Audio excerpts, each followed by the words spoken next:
ہمارے ساتھ ایک ایسی شخصیت جس کو کسی تعارف کسی انٹروڈکشن کی درکار نہیں ہے. ہندوستان کے ہر کونے میں لوگ ان کے چہرے سے، ان کی آواز سے، ان کے خیالوں سے، ان کی بات چیت سے، ان کے انداز سے ان کو جانتے ہیں.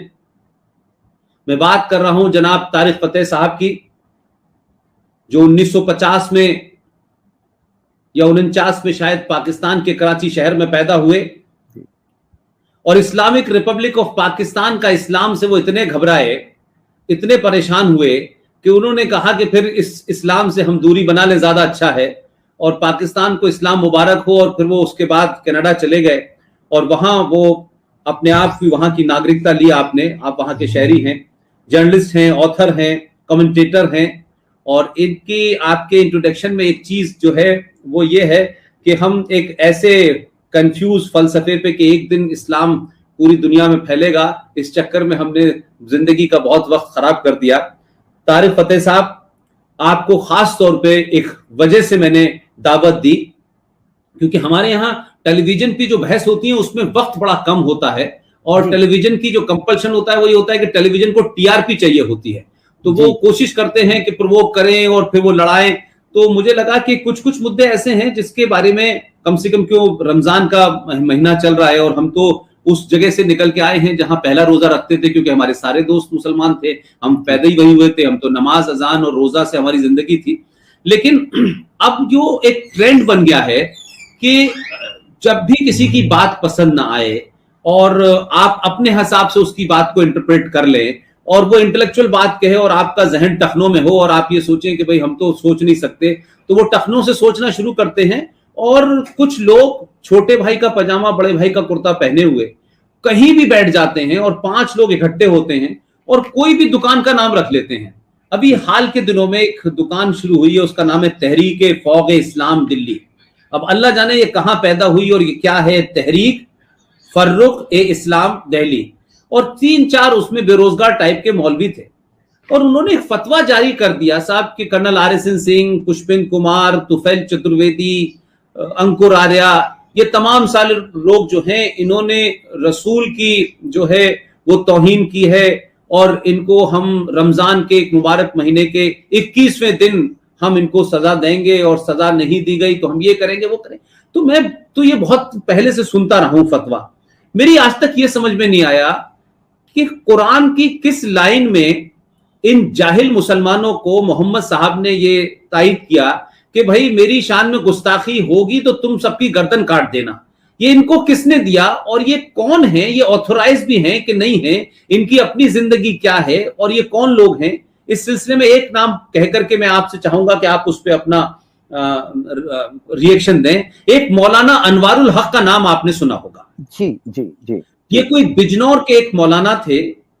انہوں نے کملیش تیواری صاحب نے کوئی محمد صاحب کی شان میں ان کے حساب سے گستاخی کی، اور انہوں نے 51 لاکھ روپے رکھے، اور یہی مولانا 6 مہینے بعد ایک 8 سال کی بچی سے برا کام کرتے ہوئے رنگے ہاتھ پکڑے گئے. تو کیا قوم میں یا مسلمانوں میں اتنی جہالت بڑھ گئی ہے کہ ان مولویوں کو انہوں نے ساری جو ہے قیادت سونپ دی ہے؟ یہ اسلام کے نام پہ، مسلمان کے نام پہ، پولیٹکس کے نام پہ کچھ بھی کرتے ہیں.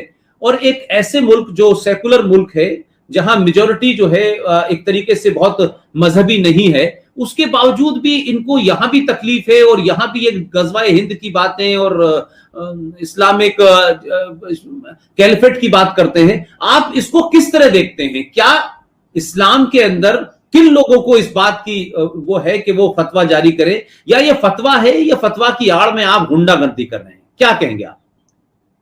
دیکھیں، اسلام کے اندر اسلامک ریاست کا کنسپٹ ہی نہیں ہے. میں نے 10 سال اس پہ ریسرچ کر کے وہ tragic illusion of Islamic state لکھی تھی.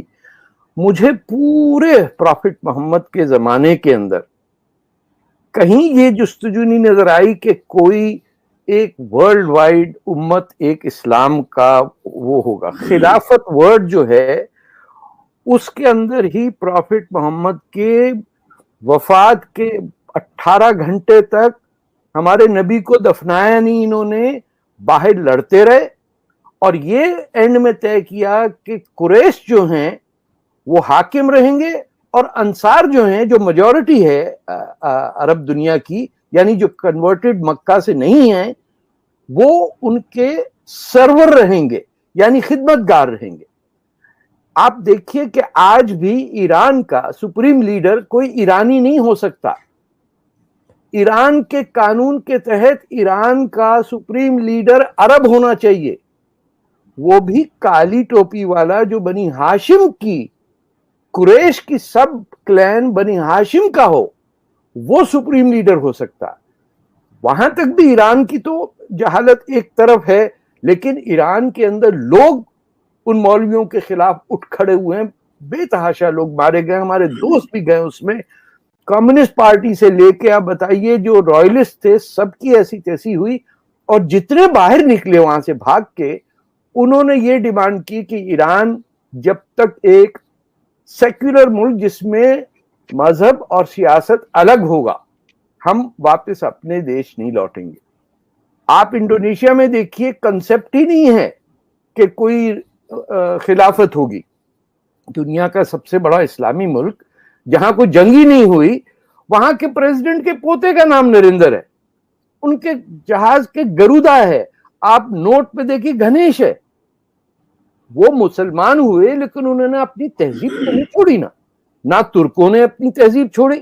ترکوں کی کیا تہذیب تھی؟ سینٹرل ایشیا میں دنیا کے سب سے کھوکھلے لوگ، جنہوں نے آج تک کبھی کام کی کتاب نہیں لکھی، انہوں نے آ کے بیزنٹینین امپائر پہ قبضہ کر کے اس کو ٹرکش کیلیفیٹ بنایا، اور 600 سال عربوں پہ حکومت کی، ان کی آواز دبا کے. 1258 سے لے کے بغداد کے فال سے لے کے فرسٹ ورلڈ وار 1915 تک Arabs were colonized by these Turks، جنہوں نے پورے اپنے 600 سال میں ایک کتاب نہیں لکھی. آپ ٹرکی کا فلم ڈرامہ تو پاکستان اور انڈیا کے مسلمانوں کو دکھا سکتے ہیں، آپ کوئی کتاب نہیں بتا سکتے کہ یہ لکھی ہو.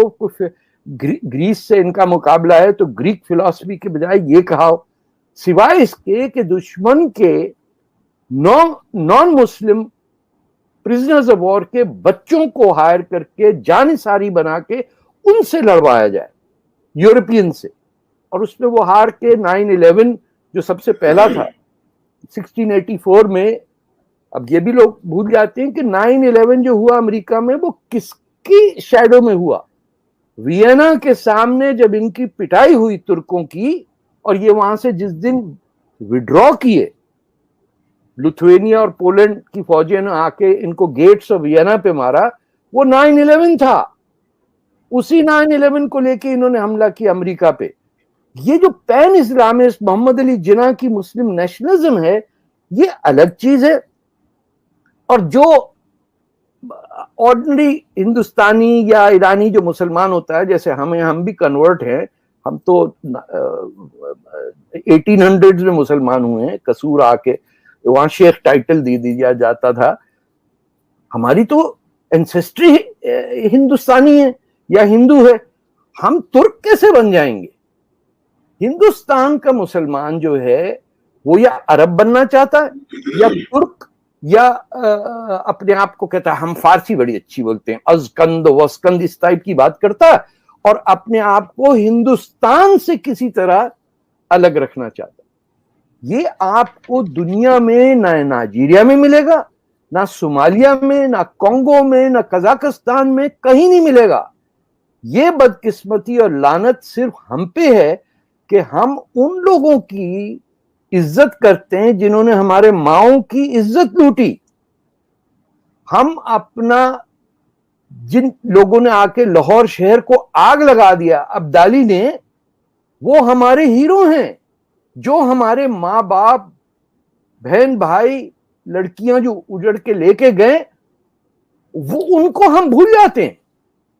تو جب تک ہمیں اپنی آئیڈینٹی نہیں پتا چلے گی، جب تک ہمیں یہ احساس نہیں ہوگا کہ مسلمان تو ہو لیکن تم سب سے پہلے ہندوستانی ہو. تمہارا یہ جو دیش ہے، جو ہمالیہ اور ساگر کے بیچ میں اللہ تعالیٰ نے بچا کے رکھا ہے، جس کے بارے میں پروفٹ محمد نے کہا مجھے ہندوستان سے خوشبو آتی ہے. انہوں نے دنیا بھر میں پرچے لکھے کہ مسلمان ہو جائے. انڈیا نہیں بھیجا انہوں نے. گپتا ڈائنیسٹی اس وقت ختم ہو چکی تھی. ایک لفظ پروفٹ کا نہیں ہے. اب یہ قانون کہاں سے آئے سر پشپندرا صاحب؟ یہ شریعہ ہے. شریعہ لا 90% لکھا گیا ہے پروفٹ محمد کی ڈیتھ کے بعد. اس میں سوچئے کہ ابو بکر، عثمان، عمر، علی، کوئی خلیفہ ہی نہیں بچا جس کا قتل نہیں کیا ہو انہوں نے. ہم کہتے ہیں دیکھیے کتنی دنیا الٹی ہے. ہم کہتے ہیں کہ یہودیوں نے قبضہ کیا ہوا جیروسلم پہ. ارے بھائی اسی دوسری زبان میں کہتے ہیں حضرت عمر گئے تھے فوج لے کے جیروسلم پہ قبضہ کر لیا. ارے بھائی کچھ تو عقل کی دعا کرو. کچھ تم ہندوستان سے ہو، تمہیں تو سمجھ میں آنا چاہیے نا کہ 2+2 0 نہیں ہوتا. ارے بھائی 0 ایجاد کرنے والے لوگوں تو سمجھو. چیس ایجاد کرنے والے لوگوں نے بیٹھے ہوئے اپنا نام، آپ دیکھیے گا ہر دوسرا آدمی ظفر ہے، وجے کوئی نہیں ہے. یہ ہو سکتا ہے ایران میں؟ نہیں. یہ ترکی میں نہیں ہو سکتا، وہ ارتگول ہوتا ہے. جو بھی نام ہو، عربوں کے نام عرب ہیں، وہ تو جو اسلام سے پہلے نام تھے وہی ان کے بعد میں. دیکھنا اب علی پیدا ہوئے تو وہ مسلمان تو نہیں تھے نا، مسلمان کیے گئے، لیکن نام تو ان کا علی ہے. محمد بھی نام نہیں ہے، نام احمد ہے. Muhammad is an adjective of a decent person, یعنی تخلص جس طرح دیا جاتا ہے. ہم نے ہر چیز چھوڑ کے ایک وہ جب انگریز نے بھکتی موومنٹ ختم کی، یہ ہندو اور مسلمان ایک دوسرے سے بیٹھ کے چائے کیوں پیتے ہیں؟ یہ ایک دوسرے کے تہواروں میں کیوں جاتے ہیں؟ کیونکہ غدر میں جب 1857 میں غدر ہوا تو پہچان نہیں تھی کون ہندو ہے کون مسلمان ہے. دلی میں پہلی دفعہ بقرہ عید میں گائے ذبح کرنے کا پہ بین لگا اس وقت جب دلی کو گھیرا ہوا تھا انگریزوں نے.